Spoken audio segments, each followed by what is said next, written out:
Good morning दोस्तों, मैं संदीप कुमार। मैंने आज आप सबके लिए लेकर के आया सर एक जबरदस्त एक मस्त टॉपिक। चीर देंगे, फाड़ देंगे सर किसको? सवाल को। तभी तो रिजल्ट ज्वालामुखी की तरह फटेगा।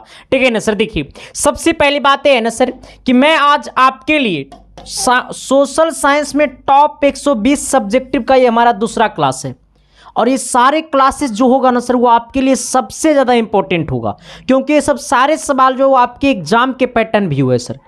हाँ, तो अगर जो भी लोग अगर इसका पिछले क्लास नहीं देखे तो इस वीडियो के डिस्क्रिप्शन में उसका पिछले क्लास का लिंक दिया होगा, प्लेलिस्ट का, वहां से जाकर के दूसरा क्लास भी देख लीजिए। ठीक है, चलिए आइए सर हम लोग क्लास को करते हैं शुरुआत। इससे पहले कि आप लोग कैसे हैं, मियाज एकदम खुश होगा। ठीक है, और ना खुश है तो हम सारे क्लासेस को देख लीजिए, खुश हो जाएगा, क्योंकि सर रिजल्ट तो यहीं से होगा। ठीक है, आइए ज़्यादा विशेष नहीं बातें करेंगे सर।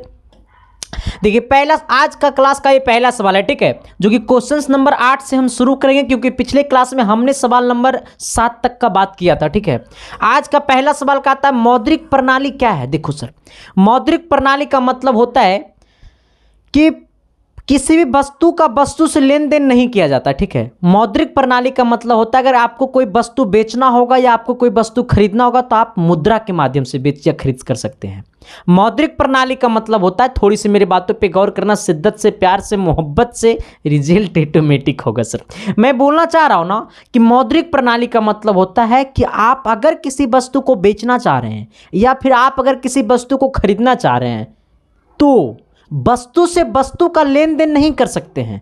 अगर आप किसी वस्तु को बेच रहे हैं या फिर आप खरीदना चाह रहे हैं तो आप मुद्रा के माध्यम से खरीदिए या बिक्री करिएगा, तो उसे हम लोग मौद्रिक प्रणाली कहते हैं। जैसे आज के डेट में जो है ना सर वो मौद्रिक प्रणाली है। क्यों? क्योंकि अगर हम कोई चीज़ खरीदने जा रहे हैं तो उसको मुद्रा देंगे, मतलब पैसा देंगे तब वो हमको देगा, या फिर अगर हम कोई चीज़ बेच रहे हैं तो हमको वो मुद्रा देगा तब हमको ये बेचेंगे उसको। ठीक है, तो इसीलिए कहा जाता है सर मौद्रिक प्रणाली का मतलब होता है मौद्रिक प्रणाली में विनिमय का सभी कार्य मुद्रा के सहायता से की जाती है। मतलब मौद्रिक प्रणाली में विनिमय का सभी कार्य मुद्रा के सहायता से की जाती है। अर्थात मुद्रा प्रणाली एक ऐसी प्रणाली है, मौद्रिक प्रणाली एक ऐसी प्रणाली है जिसमें वस्तु को खरीदने या बेचने के लिए वस्तु ना देकर मुद्रा का प्रयोग करते हैं। उसे क्या कहते हैं? मौद्रिक प्रणाली कहते हैं। मौद्रिक प्रणाली किसे कहते हैं सर? मौद्रिक प्रणाली का मतलब होता है मौद्रिक प्रणाली में विनिमय का सभी कार्य मुद्रा की सहायता से की जाती है।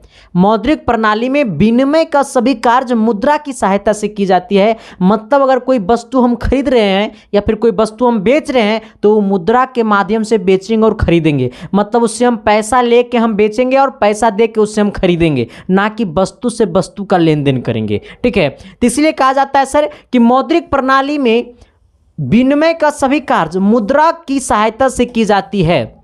अर्थात मौद्रिक प्रणाली एक ऐसी प्रणाली है जिसमें वस्तुओं को खरीदने या बेचने के लिए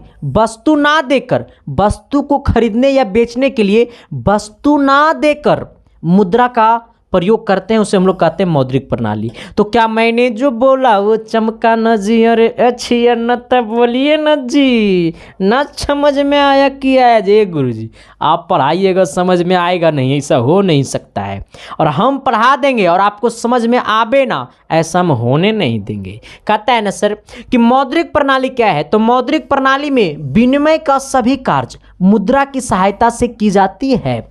मौद्रिक प्रणाली में विनिमय का सभी कार्य मुद्रा की सहायता से की जाती है। अर्थात मौद्रिक प्रणाली एक ऐसी प्रणाली है जिसमें वस्तुओं को खरीदने या बेचने के लिए वस्तु ना देकर मुद्रा मतलब पैसा का प्रयोग करते हैं। उसे क्या कहते हैं? मौद्रिक प्रणाली कहते हैं। तो क्या मैंने जो बोला वो चमका ना जी? अरे एस या नो तो बोलिए ना जी। अब देखो सर, अच्छा एक चीज मैं आपसे बोलना चाहता हूं सर कि आप लोग सबसे पहले है ना सर कि अगर ये आपको पीडीएफ चाहिए, क्या चाहिए? पीडीएफ चाहिए। क्योंकि सर देखो ये पीडीएफ नहीं, मतलब आप अगर यहां से नहीं लिख पा रहे हैं और जो बच्चा मेहनत करके लिख लेते हैं तो उनके लिए कोई आवश्यकता नहीं सर। लेकिन अगर जो लोग नहीं लिख पा रहे हैं यहां से सर, तो उन सभी कोढ़िया के लिए मैंने एक प्राइवेट व्हाट्सएप ग्रुप बनाया सर, ठीक है।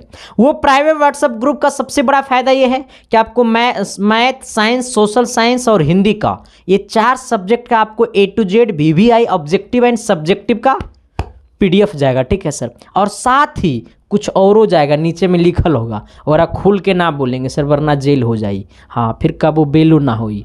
अब देखो सर, क्योंकि इतना हाँ समझ गया होगा, विशेष नहीं बोलेंगे। और दूसरी बात है सर कि ग्रुप में ज्वाइन होने के लिए आपको इस नंबर पे, आपको एक नंबर दिखाई दे रहा होगा 72 वाले, इस नंबर पे आपको पेमेंट करना पड़ेगा 99 रुपया, ठीक है। वो यही नंबर पे आपको 99 रुपया पेमेंट करके पे फोन या पेटीएम से, और जो लोग खुद से नहीं चलाते हैं तो अपने भैया, चाचा, दादी, भाभी, साली जिनसे भी करवाना है तो यही नंबर पे आपको पेमेंट करवा करके उसी व्हाट्सअप नंबर पे पेमेंट का स्क्रीनशॉट भेज देना है और व्हाट्सअप के मैसेज में लिख देना सर कि मुझे प्राइवेट व्हाट्सअप ग्रुप में ज्वाइन होना है। आपको 1 मिनट के अंदर में आपको प्राइवेट व्हाट्सअप ग्रुप में ज्वाइन कर दिया जाएगा और पिछले जितना भी PDF भेजा गया होगा वो सारे PDF आपके पास भेज दिया जाएगा, और बाकी जैसे जैसे क्लास चलेगा वैसे वैसे सारे PDF आपके पास जाएगा, ठीक है। और ये व्हाट्सअप ग्रुप में सबसे बड़ी बात तो ये है ना सर, ना तो आपका कोई नंबर देख पाएगा ना तो आप किसी का नंबर देख पाइएगा सर। हाँ, ये व्हाट्सएप ग्रुप में अगर आपके पास PDF जाएगा तो सिर्फ मेरे नंबर बनकर जाएगा, सबसे बड़ी फायदा ये है सर, ठीक है ना। तो चलिए सर, हाँ हम लोग आते हैं क्वेश्चन नंबर 9 की तरफ। आइए, अगला 9 नंबर का आता है ना, गुप्त मतदान किसे कहते हैं। अभी ने मतलब अभी कुछ दिन पहले सर गुप्त, अभी कुछ दिन पहले मतलब अभी नहीं, मतलब गुप्त मतदान केंद्र जो है सर अभी बहुत मतलब तत्काल में बनाया गया, ठीक है। तो कहता है सर कि गुप्त मतदान किसे कहते हैं। गुप्त मतदान होता है मतलब ना कि जैसे हम लोग अभी जो मतदान करते हैं ना वो गुप्त मतदान करते हैं, हम किसको वोट दिए वो पता नहीं, सिर्फ हम जानेंगे कि हम किसको वोट दिए, बाकी और कोई नहीं जान सकता है। ये कहता है ना कि मतदान की वैसी प्रक्रिया, मतदान की ऐसी प्रक्रिया, मतदान मतलब होता है वोट देना, ठीक है। तो मतदान की वैसी प्रक्रिया जिसमें किसी अन्य व्यक्ति को यह पता नहीं चलता है, किसी अन्य व्यक्ति को यह पता नहीं चलता है कि मतदाता ने किसे अपना मत दिया, मतदाता ने किसे अपना मत दिया, उसे हम लोग कहते हैं गुप्त मतदान कहा जाता है। गुप्त मतदान का मतलब क्या होता है सर। गुप्त मतदान का मतलब होता है कि मतदान की वैसी प्रक्रिया, मतदान की वैसी प्रक्रिया जिसमें किसी अन्य व्यक्ति को यह पता नहीं चलता है कि मतदाता ने किसे अपना मत दिया, मतलब किसे अपना वोट दिया, ठीक है। मतदाता ने किसे अपना मत दिया, उसे हम लोग कहते हैं गुप्त मतदान कहा जाता है। उसे क्या कहा जाता है, गुप्त मतदान कहा जाता है। तो गुप्त मतदान किसे कहा जाता है सर, तो कहता है ना मतदान की वैसी प्रक्रिया, एक बार मेरे साथ बोलिएगा, प्यार से बोलिएगा, मोहब्बत से बोलिएगा, रिजल्ट होगा। कहता है सर कि मतदान की वैसी प्रक्रिया जिसमें किसी अन्य व्यक्ति को यह पता नहीं चलता है कि किसी अन्य व्यक्ति से हम वोट हम देने गए तो हमारा भाई को ये नहीं पता चलेगा कि हमने किसको वोट दिया, क्योंकि अंदर वोट देने हम घुसेंगे, ठीक है। तो हम वोट देने जाएंगे तो सिर्फ हम ही जानेंगे, ना कि मेरा परिवार जानेगा, ना तो मेरा बीवी जानेगा कि हम किसको वोट दिए, ठीक है। आओ बताएंगे तबे नु जानेगा। अब देखो सर, कहता है मतदान की वैसी प्रक्रिया जिसमें किसी अन्य व्यक्ति को यह पता नहीं चलता है कि मतदाता ने किसे अपना मत दिया, मतदाता ने किसे अपना मत दिया, उसे कहा जाता है गुप्त मतदान। इसे कहा जाता है गुप्त मतदान, उसे कहा जाता है गुप्त मतदान, उसे गुप्त मतदान कहा जाता है। तो मैंने क्या बोला है सर, मैंने बोला है कि मतदान की वैसी प्रक्रिया, मतदान की वैसी प्रक्रिया जिसमें किसी अन्य व्यक्ति को यह पता ना चलता है कि मतदाता ने किसे अपना मत दिया, उसे कहा जाता है गुप्त मतदान। चलो ये सवाल समझ में आ गया, क्योंकि बहुत हल्का सवाल था, ठीक है, और सवाल में उतना कुछ ज़्यादा था नहीं, आइएगा। लेकिन अरे ये नीचे से कुछ हुलक जैसा आ जाता है, हमको समझ में नहीं आता, ये कहाँ से आता है हमको समझ में नहीं आता है। देखो ये बोर्ड में दूसरा क्या है, जिस प्रकार से ये वाला लिखने वाला है ना, एक वो साइड था, लेकिन उस साइड वाला ऑटोमेटिकली एक दिन कैसे कैसे हेरा गया, वो आज तक हमको मिला नहीं इसमें। आइए, कहता आतंकवाद लोकतंत्र की एक ऐसी चुनौती है, कैसे। आतंकवाद जो है सर वो लोकतंत्र की एक चुनौती है, कैसे। ये सवाल बड़ा रोमांटिक है सर, तुम लोग सोच रहा होगा क्या है मास्टर, सवालों रोमांटिक होवेला रे। नहीं सर, सवाल रोमांटिक कहने का मतलब है ना कि सवाल बड़ा मज़ेदार है, ये एग्जाम में बार बार रिपीट करता है, इसीलिए मैंने इसको अपना एक नया भाषा में बोल दिया रोमांटिक। ठीक है, आ जाना। तो कहता है सर आतंकवाद लोकतंत्र की एक चुनौती है, कैसे? आतंकवाद जो है सर वो एक लोकतंत्र की चुनौती है, कैसे? आतंकवाद से हमारा देश का विकास नहीं होता है। सबसे पहली बात यही है सर, अगर आतंकवाद जहाँ पे हमला कर रहा है सर, वहाँ के क्षेत्र जो होता है वो बहुत टेंशन वाले, मतलब बहुत ज़्यादा वो सब पीड़ित क्षेत्र होता है, वो सब क्षेत्र जो होता है ना गरीबताई वाला क्षेत्र होता है सर। जैसे सपोज डेट मान लो कि मेरे घर के बगल में आतंकवाद है, वो किसी पे हमला डेली गोलीबारी चलाता है, तो आप सोच सकता है कि हम सही तरीक़ा से भोजन कर पाएंगे सर? ये हमारा देश का हानि हो रहा है। जब देश का हानि हो रहा है इसका मतलब देश की जनता को हानि हो रहा है। तो इसीलिए कहा जाता है सर कि आतंकवाद लोकतंत्र की एक ऐसी चुनौती है, आतंकवाद लोकतंत्र के लिए चुनौती है, कैसे? आतंकवाद लोकतंत्र के लिए बहुत बड़ी चुनौती है। आतंकवाद जो है सर वो लोकतंत्र के लिए बहुत बड़ी चुनौती है। यह देश की एकता और अखंडता के लिए बहुत खतरनाक है। यह देश की एकता और अखंडता के लिए बहुत खतरनाक है। किसी भी लोकतंत्र में आतंकवादी दुर्घटना के होने से वहाँ के विकास या फिर जन कल्याण योजनाओं को चलाने में कठिनाई उत्पन्न होती है। अब सोचो सर, कहा जाता है, साफ शब्दों में मैंने लिखा है कि आतंकवादी लोकतंत्र के लिए बहुत बड़ी चुनौती है, यह देश की एकता और अखंडता के लिए बहुत बड़ी खतरनाक है। ठीक है, कहता है किसी भी लोकतंत्र में आतंकवादी दुर्घटना होने से वहाँ की विकास एवं जन कल्याण योजनाओं को चलाने में कठिनाई उत्पन्न होती है। अब सोचो, सिंपल बात है भाई, जिस क्षेत्र में कहता है सर यहाँ देश के एकता और अखंडता के लिए बहुत बड़ी चुनौती है, किसी भी लोकतंत्र में आतंकवादी दुर्घटनाओं होने से। अब सोचो भाई कि किसी भी देश में किसी भी लोकतंत्र में, चाहे वो कहीं का भी लोकतंत्र हो, किसी भी लोकतंत्र में आतंकवादी दुर्घटनाओं के होने से, किसी भी लोकतंत्र में आतंकवादी दुर्घटनाओं होने से वहाँ का विकास ऑटोमेटिकली रुक जाएगा सर, जन कल्याण ऑटोमेटिकली रुकावट आ जाएगा सर। तो यही बोला है, होने से वहाँ की विकास या जन कल्याण योजनाओं को चलने में कठिनाई उत्पन्न होती है। वहाँ जन कल्याण योजना नहीं चल पाएगा, मनमानी हो पाएगा, विकास नहीं होगा सर, मनमानी होगा। ठेकेदार जाएगा विकास करने के लिए, रोड पुल बनाने के लिए विकास है, और ठेकेदार को गोली मार देगा। तो कानून मोड़ लेगा रे भाई उन्हें जाने के लिए। तो यही बात होता है सर कि वहाँ के विकास एवं जन कल्याण योजनाओं के चलाने में कठिनाई उत्पन्न होती है और विकास की प्रक्रिया थम जाती है। थम मतलब रुक जाती है या धीमी हो जाती है। देखो मैंने क्या बोला है सर, आपको बड़ा ही मज़ेदार सवाल था, क्योंकि मैंने आपको पहले ही बताया सर कि सवाल बड़ा ही मज़ेदार है सर। चाहे आप जो भी सोचिए, आपके अंदर की भावना को ये जगा देगा सवाल, अगर आप दिल से सोचिएगा तो सर। देखो दुनिया में किसी भी चीज़ का जो सीख लेना है ना सर, तो एकदम गिर के लेना चाहिए। उब के सीख लोगे तो उससे तुम सब कुछ सीख नहीं पाओगे। हाँ ठीक है ना, इसलिए अगर ज़िंदगी में किसी से भी सीखना, चाहे वो कचरा चुनने वाला काहे ना हो, तो दम इसके सामने गिर के सीखना। क्योंकि कहा जाता है ना सर कि हर इंसान में कुछ ना कुछ खास बात होती है, तो उसकी खास बात को लेने की कोशिश करना हमेशा। क्योंकि तुम कभी भी विद्वान, मतलब जो होता है ना सर, विद्या कभी भी इंसान को कमी पड़ता ही नहीं सर। अकल हमेशा इंसान से लेनी चाहिए, क्योंकि सर एक्सपीरियंस एक ऐसा चीज़ होता है सर जो दूसरे से लेना चाहिए और अपने एक्सपीरियंस दूसरे को शेयर करना चाहिए, क्योंकि अगले इंसान भी हमारे एक्सपीरियंस को समझ सके और हम दूसरे की भावना को समझ सके, तभी भाईचारा बनती है। ठीक है, इसका मतलब मेरी भावना को तुम समझ गया होगा, शेयर कर दो। कहता है ना सर आतंकवाद लोकतंत्र के लिए चुनौती है, कैसे? आतंकवाद लोकतंत्र के लिए चुनौती है, कैसे? शिद्दत से आना, मेरी तरफ आना। कहता है आतंकवाद लोकतंत्र के लिए बहुत बड़ी चुनौती है। आतंकवाद लोकतंत्र के लिए बहुत बड़ी चुनौती है। यह देश की एकता एवं अखंडता के लिए बहुत ही खतरनाक है।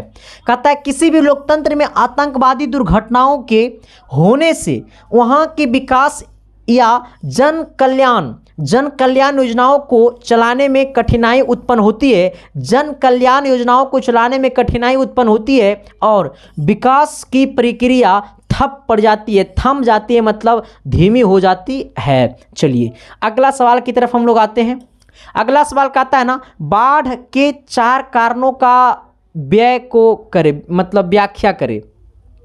देखो सर, बाढ़ आने का 4 कारण को व्याख्या करिए। हमारे घर में बाढ़ क्यों होता है? घर में बाढ़ नहीं आता है। हमारे क्षेत्र में बाढ़ क्यों आता है? हमारे गांव में बाढ़ क्यों आता है? हमारे शहर में बाढ़ क्यों आता है? इसका 4 को व्याख्या करना है। ये जो व्याख्या है ना सर, वो आपको जो मिथिलांचल के लोग हैं ना, वो सब बहुत अच्छा से इसका व्याख्या कर देगा। जो कोसी नदी के बगल में है ना, वो सब बहुत अच्छा से व्याख्या इसका कर देगा। जिसका घर नेपाल में, नेपाल के सटले में है, बेतिया तेतिया है ना, लहुरिया तहुरिया है ना, वो सब बहुत अच्छा से इसको व्याख्या कर देगा। ठीक है, तो कुछ बच्चे ऐसे होंगे जो पूर्वी चंपारण के होगा, बेतिया से होंगे, मोतिहारी से होंगे, दरभंगा से होंगे, वो सब इसका व्याख्या कर देगा बहुत अच्छा से। क्यों? क्योंकि उन गाँव से बिलोंग करते होंगे और उनको पता है कि उनकी गाँव की जो नदी का, जो तालाब का जो बांध होता है वो बहुत कमजोर होता है। ठीक है, जब नदी में पानी आता है ना सर, जब नदी का बाढ़, नदी का पानी, अगर सोच लो कि अगर नदी का बांध अगर कमजोर रहा तो वो टूटिए न जाएगा रे भाई, और जब वो टूटेगा तो घरवा को दहाइए न दूंगा रे भाई। तो यही बात मैंने लिखा है सर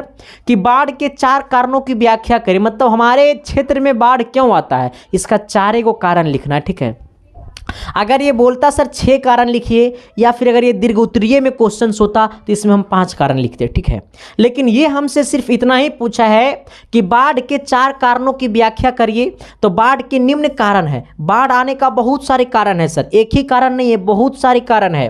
पहला कारण है, कहता है सर कि अधिक मात्रा में वर्षा होने से नदी का जल स्तर बढ़ना। अच्छा, बाढ़ देखो, बाढ़ का पहला कारण है कि जब अधिक मात्रा में वर्षा होगा, अधिक मात्रा में बारिश होगा तो नदी का जल स्तर जो होगा वो बढ़ जाता है। नदी का जल स्तर क्या होता है सर? बढ़ना। तो मैंने पहला पॉइंट यही लिखा है कि अधिक मात्रा में वर्षा होने से नदी का जल स्तर बढ़ना। मैंने क्या लिखा है सर? अधिक मात्रा में वर्षा होने से नदी का जल स्तर बढ़ना।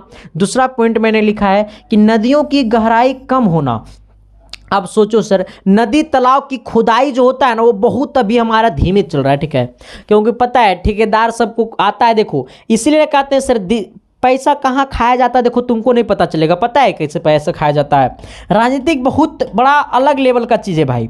एक होता है, देखो जैसे कि मेरे गाँव में नहर खोदाने का पैसा आया है। ठीक है, नहर खोदाने का पैसा आया है। अब तुम तो सिर्फ इतना ही जानता है कि ठेकेदार को नहर खोदाने का पैसा आया है, वो नहर खोदा दिया है। देखो उसमें सब कुछ मेंशन रहता है कि वो नहर में 5 फीट अंदर होनी चाहिए, नहर 5 फीट खोदाना चाहिए। ठीक है, नहर में कहीं भी अगर पुल टूट नहीं है तो उसमें पुल लगाना है। सब कुछ इसमें लिखा हुआ रहता है सर, पुल पुलिया सब कुछ लगाना है सर। नहर की जब खुदाई होती है तो उसमें पुल पुलिया अगर है तो उसको मुरम्मत करना है। लेकिन ठेकेदार इसको क्या करेगा? 5 फीट की जगह 3 फीट खर्च देगा।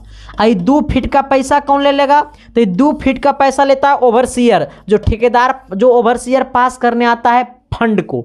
ठीक है, अब सोचो ओवरसीयर कहाँ से बनता है? तो ओवरसीयर बनता है पॉलिटेक्निक करने के बाद। ठीक है, और बीटेक करने के बाद।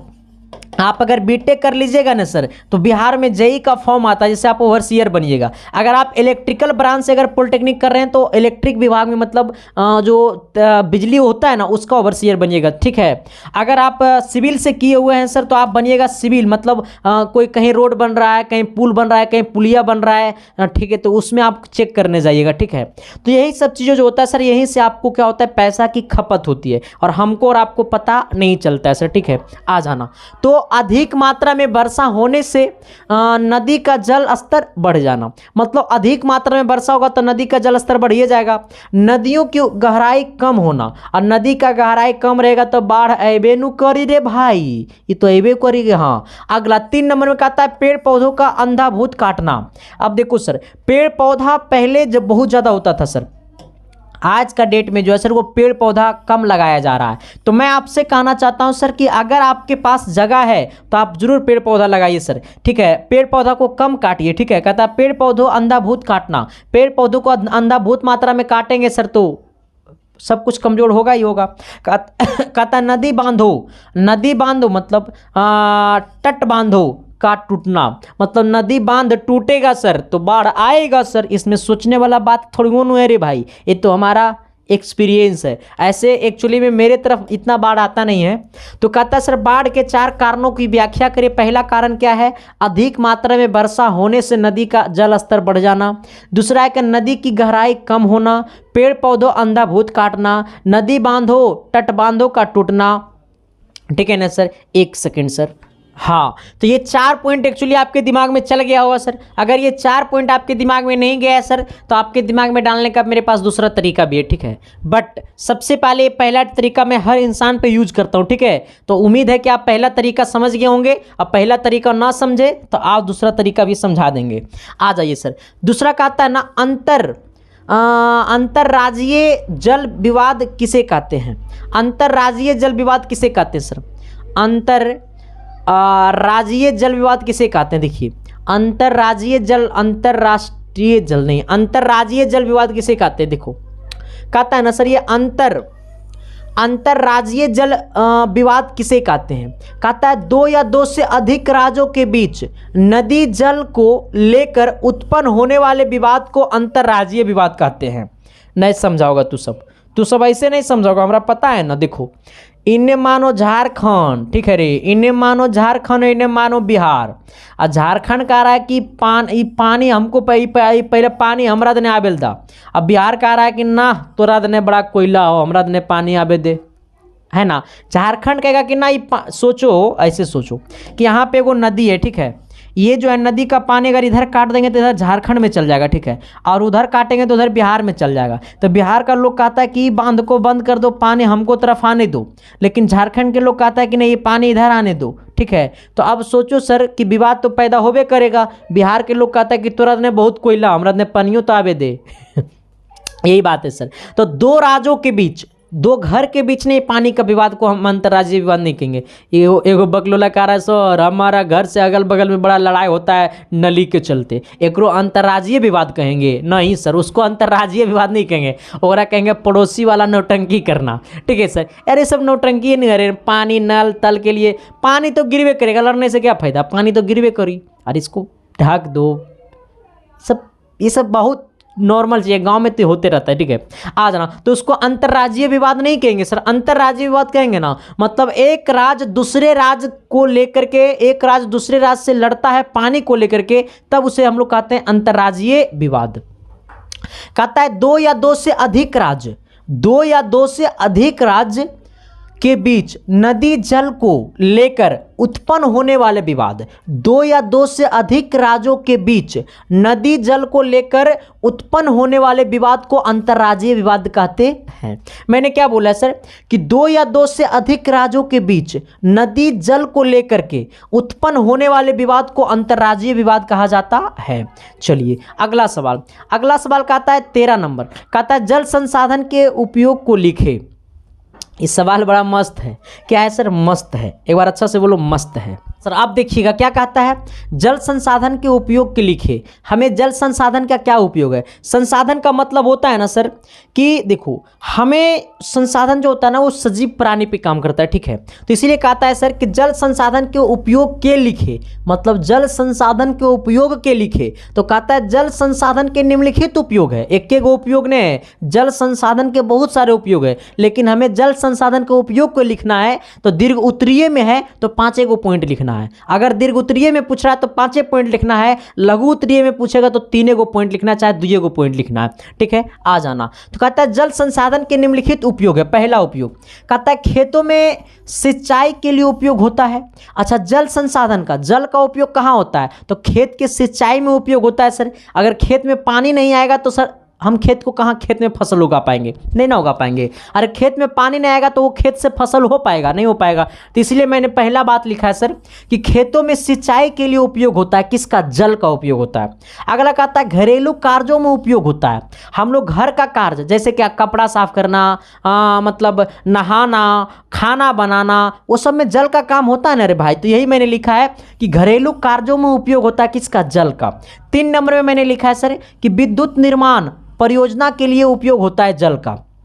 अगर विद्युत निर्माण करना है तो विद्युत निर्माण में परियोजना जो होता है सर, विद्युत निर्माण परियोजना में जल का उपयोग होता है। विद्युत निर्माण परियोजना में जल का उपयोग होता है। अगला चौथा पॉइंट मैंने लिखा है कि मछली पालन के लिए उपयोग होता है। अगर मछली का हम लोग पालन कर रहे हैं तो क्या ये वो कह रहा है सर मछली पालन तो घर में करेंगे, तो घर में तुम मछली पालन करेगा तो बिना पानी में करेगा रे पानी तो रखना पड़े न करेगा। तो यही बात मैंने लिखा है सर कि मछली पालन के लिए उपयोग होता है किसका, जल संसाधन का। अगला 5 नंबर में आप खुद से बोल दीजिए कि अगला कहाँ उपयोग होता है जल संसाधन का। अगला जल संसाधन का उपयोग कहाँ होता है सर, क्योंकि जल संसाधन नहाने में, खाने में, सूतने में, हर जगह जल संसाधन का उपयोग होता है सर। तो आइएगा देखो आप यहाँ पे थोड़ी सी गौर करना, क्योंकि ये 5वां पॉइंट आपको लिखना है खुद से। जो ना बताएगा ना अगर शादी ना हुई, और जो सही बताएगा ना सर तो पक्का हम अपना साली से शादी करा देंगे, पक्का करा देंगे, तो करा देंगे। ठीक है, खुश हो गया दिल, हो गया नू। क्लास कैसा लगा सर एक बार कमेंट बॉक्स में ज़रूर बताना। ठीक है, मैंने बोला है सर कि जल संसाधनों के उपयोग को लिखे, मतलब जल संसाधन के कौन कौन सा उपयोग है इसको लिखे। ठीक है, तो जल संसाधन के बहुत सारा उपयोग है सर, क्योंकि जल के बिना हम लोग जीवित नहीं रह पाएंगे।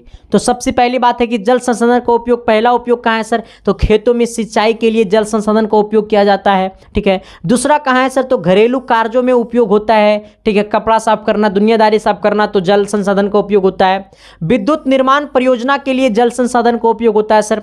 अगर हम लोग को विद्युत निर्माण करना है, मतलब करंट अगर उत्पन्न करना है सर, तो उसकी परियोजना में हमारा जल का उपयोग होता है। अगला कहता है मछली पालन के लिए जल का उपयोग होता है। अगला 5 नंबर में क्या होता है सर, उसको आपको कमेंट करना पड़ेगा। 5वां नंबर को आपको कमेंट करना पड़ेगा सर। चलिए आइएगा, अगला कहता है ना 14 नंबर सवाल। 14 नंबर कहता है ना कि सूचना का अधिकार कानून लोकतंत्र का रखवाला है कैसे। कहता है सूचना का अधिकार कानून लोकतंत्र का रखवाला है कैसे। ये सूचना का अधिकार कानून लोकतंत्र का रखवाला है कैसे, कहा है कि ये सूचना का अधिकार कानून लोकतंत्र का रखवाला है कैसे, इसी को हमको बताना है। ठीक है, बड़ा सटीक सवाल है सर, और बड़ा ही महंगा क्वेश्चन है। महंगा मतलब इसको पढ़ने के लिए बड़ा महंगा है। ठीक है, महंगा कहने का मतलब बड़ा अच्छा सवाल है भाई।